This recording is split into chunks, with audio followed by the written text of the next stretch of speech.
The reason I come to my conclusion is because I have a very strong belief in our ancient liberties. And one of the greatest liberties that we have as Britons is that we can go about our lawful business without having to prove to anybody who we are. The state has no right to say to us, who are you and what are you doing? But as long as we are not breaking the law, there should be no need for the state to stop us or demand to see our papers. And if you look at the European angle of this, there is a very strong one, because the continental state has historically been a top-down state, and this ties in with the Napoleonic law and the civil code, that the state is powerful and the individual is there to fit in with the state. In our system, with the common law, it's always been the other way around, and that the state will only act to limit what you are allowed to do if there is good reason to do so and with the consent of your representatives in Parliament. This has made us a very free and liberal society, and I think that anything that attacks that is dangerous and makes us less free and gives the state more control over our lives, which, as a Conservative, I'm not in favour of. In 2003, in his book A Brief History of Crime, later republished under the title The Abolition of Liberty, reflecting on the number of state encroachments on the private lives of ordinary people under Tony Blair, Peter Hitchens had this to say. A very short time ago, anyone in England would have thought all these cases were comical, silly bungles by heavy-handed, inexperienced and humourless juniors without any greater significance. This kind of thing does not happen here, we would have thought.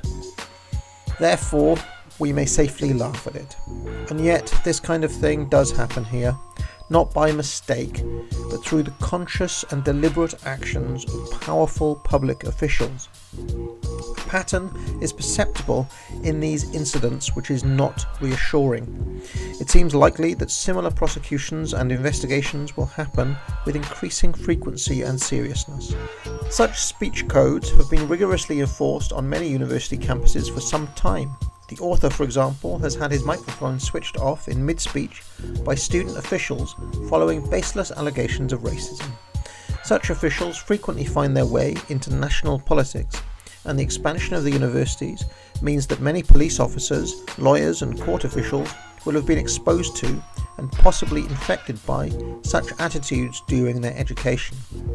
They are now spreading into the country as a whole as the intolerant campus consensus infects the police and the prosecuting authorities.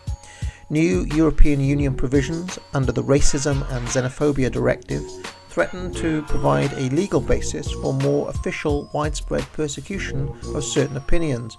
One major purpose of this book is to warn that there is now a real threat to liberty of thought and speech in this country, a threat which cannot be lightly dismissed by any observant or alert citizen. I hope the warning will, for once, be heeded. Sadly, it was not heeded. Let's see what else Hitchens has to say. I have sought to explain in this book what appears to be the driving force of the new law. It is based, like the other changes that have overturned English life since 1960, on the new secular religion of the educated elite.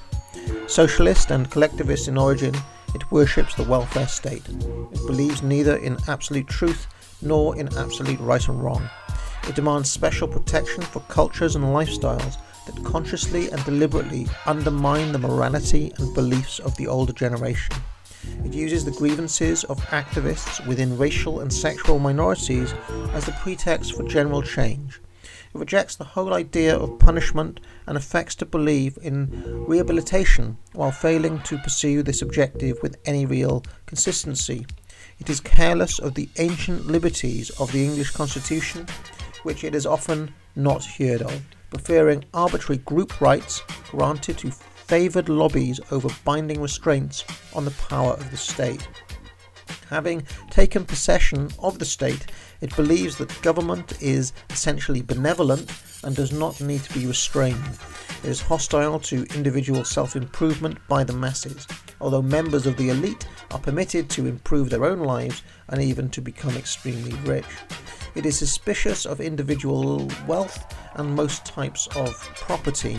It sympathises with the drug abuser and can see the burglar's point of view. It sees respectability and restraint as repression. It regards what remains of the police force as the army of the rich against the poor, of the morally conservative against the liberated. Now, in his 10 years in power, Tony Blair passed an astonishing 26,849 laws in total, an average of 2,663 per year, or 7.5 a day. Labour continued this madness under Gordon Brown, who broke the record in 2008 by passing 2,823 new laws, a 6% increase on his megalomaniac predecessor. In 2010, Labour's last year in power before handing over the reins to the Blairite social radical David Cameron, there was a 54% surge in privacy cases brought against public bodies, and the Cabinet were refusing freedom of information requests at a rate of 51%. The vast number of new laws under Labour does not count the 2,100 new regulations the EU passed in 2006 alone, which apparently is an average per year for them. Now, just before he left office, Gordon Brown snuck through the 2010 Equality Act, which, among other things, opened up a minefield for any private employers in this country and formally tried to end over 1,000 years of British tradition by abolishing cognatic primogeniture, which wouldn't actually be done until 2013, when Socialist Revolutionary, Conservative Prime Minister David Cameron signed the Succession to the Crown Act. Now, of all these huge changes under Labour, many of them were in the area of criminal law. By 2008, Labour had created more than 3,600 new offences.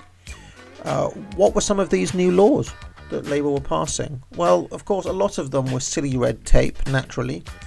They include things like creating a nuclear explosion, selling types of flora and fauna not native to the UK, such as the grey squirrel, ruddy duck or Japanese knotweed, willfully pretending to be a barrister or a traffic warden, disturbing a pack of duck eggs when instructed not to by an authorised officer, obstructing workers carrying out repairs to the Dockland Light Railway, offering for sale a game bird killed on a Sunday or Christmas Day, allowing an unlicensed concert in a church hall or community centre, and a ship's captain may end up in court if he or she carries grain without a copy of the International Grain Code on board. Scallop fishing without the correct boat, breaking regulation number 10 of the 1998 apple and pear grubbing up regulations, selling Polish potatoes. There are tons more of these. However, there are some more serious breaches of civil liberty. One common tactic of the Blair government was to use moral panic to pass radical new legislation. For example, in 2006, he passed the Terrorism Act that overturned habeas corpus and gave the British police the right to detain anyone for any reason for 90 days. Now, at the time, this got widespread public support because of the recent 7/7 bombings in London.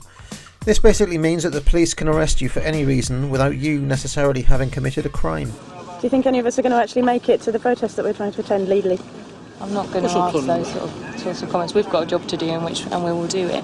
Excuse me, you missed something. Thank you. The operation unearthed some paper masks, scissors and several toy soldiers. What he said was that due to the items that have been seized, we can't go on to Fairford because there might be a breach of the peace, and so we're going to be escorted back to London. That's what he said.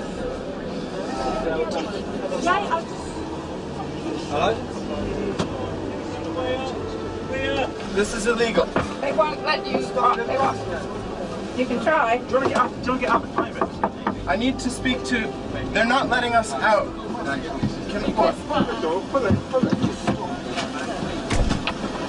The police are pressing the door against me. They're using 3 people. Hey! This is a moving vehicle. He wants to talk. He wants to talk to your senior officer. They've got 5 policemen pressing the door closed. They're filming me in legal terms. They can't do this. One area in which the Labour government used moral panic cynically to overturn long-standing common law principles was the unfortunate murder of Stephen Lawrence, which they used to eliminate the double jeopardy rule and, as per the Macpherson report in 1999, put an end to colourblind policing. Here is an extract from Macpherson, quoted by Hitchens. "Every individual must be treated with respect. Colourblind policing must be outlawed. The police must deliver a service which recognises the different experiences, perceptions and needs of a diverse society." So that's the end of equality under the law then, isn't it? And one of the things that Macpherson recommends in that report, which Labour then enacted, was how is a racial attack, as opposed to just a normal crime, defined? It is if anybody perceives it. So it doesn't necessarily have to be the victim. Any onlooker at all, if they perceive racism, then the attack is racist under the law. To underline the point that the new Labour assault on British common law was carried out by those with the vision of the United, that is, the elites against the people, check out this Brian Paddock quotation. Brian Paddock was the Deputy Commissioner of the London Met Police and now sits in the House of Lords. This is Hitchens once again. In his internet conversation, Mr. Paddock revealed a worldview that owed a good deal more to Rousseau and other revolutionaries than it did to the stolid reassurance of George Dixon. "The concept of anarchism has always appealed to me," he wrote. "The idea of the innate goodness of the individual corrupted by society or the system. I believe many people are forced into causing harm to others by the way that society operates. They would not behave in this way if the current system did not exist or was radically different." Other samples of this thought included, "What do we do about crack and smack, especially in Brixton? Bottom line, screw the dealers, help the addicts. And do not treat all police officers as lapdogs of a corrupt capitalist system. Dogs sometimes turn on their owners." When I say that Jean-Jacques Rousseau has a lot to answer for, this is the sort of thing I'm talking about. And now in 2018, when a man is fined for a joke, and when a kid is arrested for posting the lyrics of pop records online, you can see the extent to which the United Kingdom has become a police state. Till next time. And a very special thanks to Sir Percy Blakeney, the Crimson Satyr, Time Stealer, Nuri Nelson, Macadamia, Rosie Alpaca, Kuzga, Holy Spatula, Bruno Liette, Tragic Vision, Michael Burt, Ginger Bill, Blake Barrows, Charles Vincent and Edward Darragh.